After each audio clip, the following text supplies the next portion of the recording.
Alright, here's another installment of what's the relationship between two structures.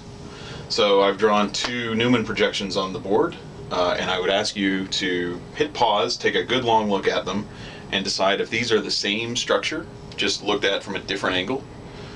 If they're not isomerically related, so that is they're not isomers of one another.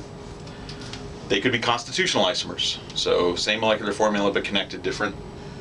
They could be enantiomers of one another, that is mirror images.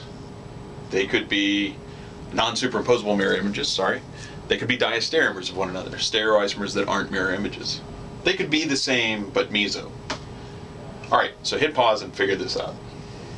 Alright, now that you're back, are they isomers? Well, first of all, are they superimposable as drawn? And if I slide this one over, then they don't superimpose. The methyl winds up over the OH winds up over the methyl. So you might also take a look, and it might jump out at you. Something may jump out at you as to how these are drawn. But first, let's do a quick count of the carbons. 2 methyls, front carbon, back carbon. So it's C4, a chlorine, an oxygen, 0 unsaturations. On the right, 2 methyls, a front carbon and a back carbon, C4, an oxygen and a chlorine, 0 unsaturations. So they're isomers of some sort. Are they connected differently? Well, methyl, CH2, back carbon has a OH and a chlorine and a methyl. Methyl, CH2, back carbon has a methyl, a chlorine, and an OH, so they're connected the same, so they're not constitutional isomers. They're isomers, but they're not constitutional isomers. They're going to be stereoisomers of some sort. We decided they're not the same, so they have to be something. How many chiral centers are there?